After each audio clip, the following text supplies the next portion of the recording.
Muy buenas noches, mi nombre es Helen Alpizar Porras. El día de hoy les estaré presentando un pequeño video sobre la complejidad y calidad de la educación. A continuación les estaré presentando un pequeño video sobre qué es el pensamiento de la complejidad.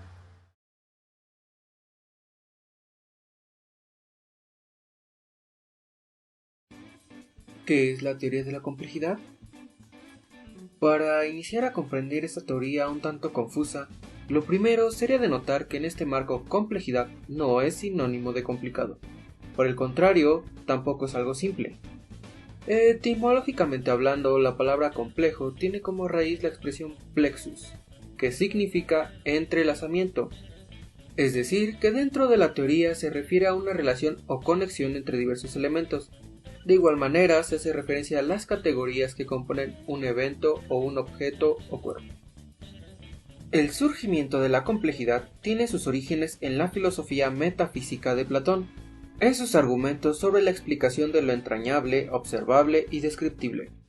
Estos iban más allá de lo que se expresaba en el mero significado de la palabra misma. Mencionaba que había condiciones y elementos complejos que no podían ser estudiados de forma directa o inmediata. El objeto de estudio, a diferencia de otras teorías, no se encuentra establecido como tal, pero se admite que no se debe de analizar un elemento en su simplicidad, y que a la vez se vuelve sumamente complejo poder estudiar dicho elemento en su entera complejidad. Sí, suena algo repetitivo, pero dicho en otras palabras más simples, no hay un objeto de estudio ad hoc como en las otras posturas. Simplemente toman una situación y se analiza de acuerdo a su nivel de complejidad. Y ya que hablamos de niveles de complejidad, es importante mencionar que se utilizan tres: el nivel micro, el nivel meso y el nivel macro. Estos niveles se adaptan de acuerdo a lo que se desea analizar. Por ejemplo, si analizáramos el planeta Tierra, el nivel micro serían los países, el nivel meso el sistema solar y el nivel macro la galaxia. En psicología, si se analiza la situación de una persona con depresión, a nivel macro se revisan sus pensamientos, hábitos, conductas. A nivel meso, sus relaciones con otros y el entorno. A nivel macro, la situación económica o política del país. Para continuar, es importante señalar que dentro del contexto de la complejidad existen dos temas que, aunque tienen una gran relación, no se refieren a lo mismo. El primer tema son las ciencias complejas, el cual es más una estructuración teórica, las cuales se ubican más a nivel físico-matemático, con el análisis de sistemas complejos, la teoría del caos o la cibernética, entre otras. El segundo tema es el pensamiento complejo, el cual es utilizado como una metodología para abordar el evento, y es más usado dentro de las ciencias sociales. Justamente el pensamiento complejo es al que nos hemos referido en el video, más que a las ciencias de la complejidad. Epistemológicamente hablando del pensamiento complejo, se parte de lo que sostiene Morin, pues destaca que sin importar a dónde se mirara, hay una coexistencia de lo simple y lo complejo, sin que entre ellos exista una denotación de clase o jerarquía. Por tanto, salta a defender que todo aquello que se pueda estudiar se debe entender en un mismo sentido de importancia, y no demeritar su trascendencia en tanto esté involucrado en la situación en cuestión. Dentro de la psicología ha surgido como un pragmatismo en el que se retoma el pensamiento sistémico, considerando que no hay condiciones jerárquicas en el fenómeno psicológico, sino que están en un mismo plano, pero que se van integrando entre sí los elementos que le componen, y cada uno de ellos tiene su grado de importancia. Al momento de interactuar, quitar o modificar alguno de estos elementos, aparece algo que denominan propiedades emergentes. Continuando con el ejemplo anterior, si modificamos alguno de los elementos puede surgir o emerger nuevas propiedades que pueden ayudar a la persona o dar como resultado una mayor estabilidad emocional. Como en la mayoría de las posturas psicológicas, tiene a sus representantes. Podría considerarse a Piaget como un partidario de la complejidad, dados sus postulados teóricos. Aunque no se puede hacer dicha aseveración concretamente, debido a que él nunca mencionó ser partidario del pensamiento complejo como tal. Como se mencionó anteriormente, Edgar Morin sí se puede ubicar como su principal representante en la actualidad. hasta aquí el video de hoy y no olviden suscribirse y darle like. Y recuerden, no crean en todo lo que ven en internet. Ahora bien, ¿qué es el pensamiento de la complejidad? Es un tejido de conocimientos relacionados entre sí, busca dar un orden y eliminar incertidumbre en la complejidad. Según el francés Morin, el pensamiento complejo viene a civilizar el conocimiento. Para él es un todo, todo lo que está a nuestro alrededor es complejo. Todos estos conceptos que de una u otra manera vemos o damos a la evaluación como etiquetar, simplemente nos aferramos a un concepto. Sin embargo, él dice en tantas frases que la complejidad viene a darnos la oportunidad de ver todo el contexto como un todo. En la teoría de la complejidad plantea que en la raíz de la totalidad de los sistemas complejos, desde el comportamiento de las moléculas, los procesos biológicos y psicológicos, la acción de las naciones y los estados y el equilibrio de la naturaleza, se encuentra un cuerpo de reglas que cuando puedan ser identificadas darán lugar a la unificación de las ciencias naturales y las ciencias sociales. Para abarcar este tema, también escogí un video sobre el cual alberga los 4 capítulos del libro en el cual investigamos todo este tema, lo que es la complejidad. Introducción al pensamiento complejo, Edgar Morin. Este libro consta de 6 capítulos o partes, durante las cuales Morin desarrolla el tema del pensamiento complejo y las principales características del mismo. Capítulo 1. Inteligencia ciega. En este capítulo, Morin se enfoca al tema de la toma de conciencia, sobre la cual hace alusión al efecto negativo de los avances actuales en el pensamiento humano general, afirmando que los avances científicos, tales como la verificación empírica y lógica, han tenido consecuencias negativas, siendo ellas cegar el pensamiento teórico e ideológico, potenciar el error y la ignorancia y causar retroceso en el uso del conocimiento. Esta teoría se apoya en la organización del conocimiento, la cual es la jerarquización de la información en aprendizajes significativos y no significativos. Morin afirma que la inteligencia ciega es el paradigma de simplificación, puesto que se separa de la filosofía y la ciencia, su solución es la reducción de lo complejo a lo simple, se deja de lado la reflexión interna y el conocimiento filosófico, se aísla de otras ciencias, tales como la biología, física y la ciencia del hombre, cuenta con racionalidad y expide críticas, ideas o juicios imparciales. El pensamiento complejo es un tejido de conocimientos relacionados entre sí, los cuales buscan dar origen y eliminar la incertidumbre en la complejidad, afirmando que solo el pensamiento complejo permitirá civilizar el conocimiento. Capítulo 2. El diseño y el designio complejos. En este capítulo, Morin expresa su opinión acerca de por qué el concepto de ciencia debe reorganizarse, afirmando que el método científico había comenzado a caer en una decadencia simplificadora, estudiando los fenómenos por partes y no como un todo. Morin plantea 3 teorías para resolver el problema del enfoque otorgado a la ciencia, las cuales son la teoría de sistemas, la cibernética y la teoría de la información.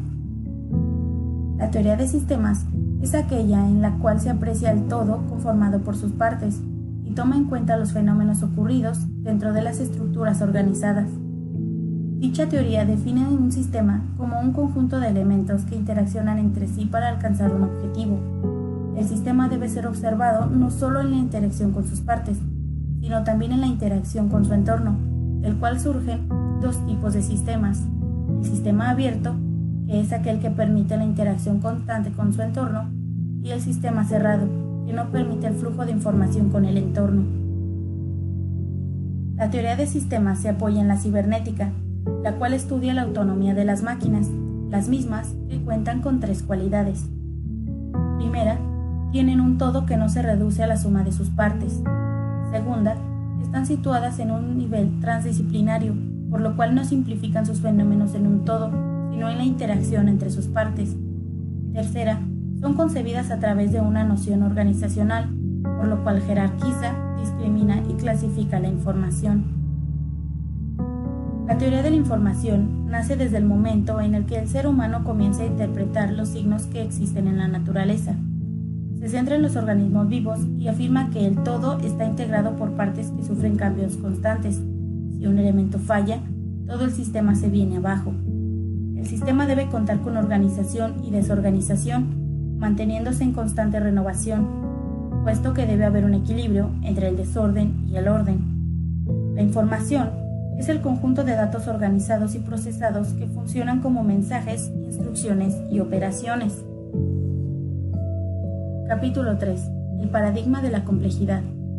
Según Morin, hace falta comprender el hecho de que la complejidad se encuentra presente en la vida cotidiana, afirmando que esto se debe a que el universo está organizado por orden y desorden, complementándose el uno al otro, finalizando en la autoorganización, la cual se define al sujeto.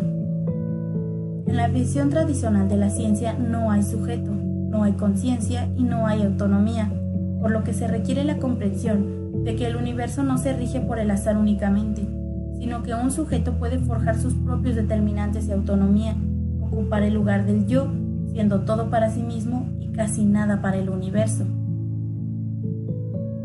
Morin afirma que el sujeto es influenciado por el contexto cultural y social, el cual deberá ser lo bastante vasto para permitir que el sujeto reflexione de manera autónoma, tomando lo que sea de su interés y desarrollarse en torno a ello, haciendo especial énfasis en comprender que el ser humano es multidimensional. Capítulo 4. La complejidad y la acción. En este capítulo, el autor hace énfasis en la capacidad con que cuentan los sistemas complejos para organizarse, afirmando que la autoorganización se refiere a las interacciones que suceden de manera recurrente entre las partes de un organismo, creando una estrategia de interacción con el entorno. Dicha estrategia permite visualizar las opciones o campos de acción. Al trabajar con la incertidumbre del pensamiento complejo, se relaciona con el azar, y puesto que los campos de acción buscan sacar el máximo provecho del azar, la simplificación debe ser utilizada de manera regulada. De lo contrario, nulificaría el estudio del campo de acción, mutilando el estudio del fenómeno. Capítulo 5. La complejidad y la empresa. Esta etapa de complejidad se divide en tres partes. La primera es en la que se cuenta con los conocimientos simples que ayudan a conocer las propiedades del conjunto. La segunda, que afirma no poder explicar plenamente la totalidad, por lo que el todo es menos que la suma de sus partes. Y la tercera, hace mención a las dificultades para el entendimiento de la estructura mental humana. Es en este punto que el autor utiliza el ejemplo de la tela, en la cual se aplican los tres principios anteriores. Al primer principio se afirma que la tela es mucho más que solo una unión de fibras. En el segundo, las fibras no pueden ser explicadas en su totalidad, por lo cual tienen cualidades inhibidas. Y en el tercero, las fibras están organizadas en función a contribuir a un conjunto, por lo cual la tela es un fenómeno que no puede ser explicado por ninguna ley simple. Todo fenómeno físico, organizacional y viviente tiende a degenerarse o decaer en un fenómeno normal, y puesto que la única manera de luchar contra la degeneración es la regeneración permanente, se debe vivir y tratar con el desorden. El exceso de complejidad es destructurante. Mientras más compleja sea una organización, más tolera el desorden, lo cual otorga vitalidad, ya que los individuos tomarán iniciativas de solución de problemas sin pasar por la jerarquía central. Capítulo 6. La epistemología compleja. En este capítulo, Morin se acerca a la naturaleza del conocimiento y los fundamentos del mismo, enfocándose en la influencia del tiempo en el pensamiento humano y el estudio de los fenómenos, la manera en que los humanos traducen el mundo y se apropian de dicho conocimiento, concluyendo así que el pensamiento complejo tiene sus bases en la construcción, reconstrucción y resignificación de nuestro entorno, así como el estudio de los fenómenos como un todo, lo que permitirá la civilización del conocimiento.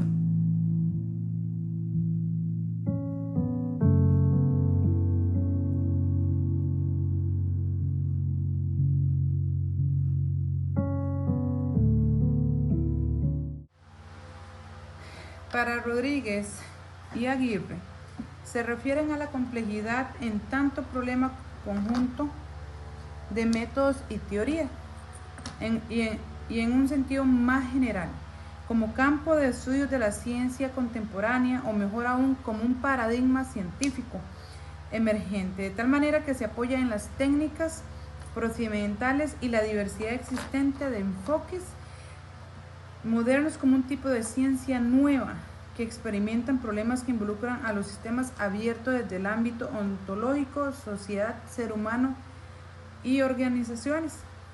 Ahora bien, la complejidad como ciencia o método se encuentra en la búsqueda de mecanismos para indagar sobre problemáticas de índole social y organizacional. Esto que tiene que ver con la educación en evaluación, cómo se dan esas evoluciones en las ideas complejas. Claro que se necesitan implementar. Se necesita implementar ya que hacemos énfasis en comunicar simplemente el conocimiento sin saber nada del contexto del estudiante, ya que no consideramos capacidades ni habilidades, ni dificultades o imperfecciones. Esta complejidad y calidad de la educación nos da un enfoque más abierto, más complejo, con un contexto mucho más amplio, donde el cual podemos ver cómo ver a un estudiante y todo su contexto. ¿Esto qué significa? Que en estos momentos la educación o la evaluación debe de tener un enfoque diferente. ¿Por qué? Porque antes era simplemente un mecanismo en el cual evaluabas para tener un solo resultado. Sin embargo, dejábamos muchos ámbitos de lado, como por ejemplo, como decían acá, las problemáticas, todas las problemáticas, sea de índole social, de índole organizacional, qué es lo que afecta realmente al estudiante, qué no, ¿por qué? Porque recuerden que tenemos también a un estudiante bueno en matemáticas, un estudiante bueno en estudios sociales. Sin embargo, la evaluación tiene que cambiar, ¿verdad? Entonces, la evaluación de las ideas complejas sí se necesita implementar. Ahora bien, en el tema de lo que se llama la complejidad de la mediación pedagógica, permite generar juicios de valor apegados a la realidad educativa. Este es un panorama diferente, ya que provoca un quiebre epistemológico en la concepción y que clásicamente se tiene sobre la educación, el profesorado, el estudiantado y de la comunidad misma, por forjar interacciones cognitivas y hasta espirituales que en cierta forma gestan y promueven y cuidan la vida como propósito coemergente a cualquier proceso educativo que se da al interior o por fuera de la escuela. Se eliminan así los roles pedagógicos pasivos para configurar encuentros formativos donde todas las personas son protagonistas, y el primer punto de partida para promover la enseñanza y el aprendizaje es la propia realidad, es la vida misma de los actores que participan en el proceso de formación. Vamos al mismo tema. ¿Cuál sería? Que la complejidad, este tema de lo que se llama el pensamiento de la complejidad, nos da donde poder abarcar no solamente un ámbito de calificar, sino un todo. Ahora bien, viene una interrogante muy importante. ¿Qué se sabe o qué se puede decir en la actualidad? La evaluación demuestra gran avance en su mediación en términos de complejidad. Para nadie es un secreto que la evaluación, año con año, día con día, se trata como de cambiar. Sin embargo, en Costa Rica, pues de una u otra manera nos ha costado un poquito, nosotros como docentes, en mi caso como docente de primaria, este año que hubo el cambio de evaluación en el primer ciclo, específicamente en primero, ¿qué es lo que pasa? Todavía seguimos un poquito encerrados en lo que es en la complejidad. Todavía dejamos de lado muchos ámbitos que no hemos podido abarcar. ¿Por qué? Porque al final debemos de calificar y valorar. En este caso, los niños deben de leer y escribir para poder pasar a un segundo nivel. El segundo nivel debe escribir y leer para pasar a un posible nivel de tercero. Sin embargo, ¿qué pasa acá? Que con el rezago que se llama pandemia o no pandemia, no sé, en este caso, la evaluación en sí queda un poquito atrás, a mi criterio. Sí me encantaría, a título personal, que en este caso la complejidad fuera más amplia, fuera más fuerte. ¿Por qué? Porque de una u otra manera los estudiantes podrían tener más oportunidad para desarrollar sus capacidades. Sin embargo, nos regimos por un ente que estipula y simplemente emite criterios en el cual se debe respetar, ¿verdad? Entonces, la evaluación de otra manera, desde la complejidad de los procesos áulicos, permite generar también la interacción entre estudiantes, tomando en sí consideración las condiciones y materias que permitan adquirir los conocimientos necesarios. A esto también la naturaleza del acto pedagógico en el contexto de la educación aporta una complejidad en relación del sistema, ¿verdad? A esta mediación pedagógica, la complejidad de una u otra manera podríamos decir que podría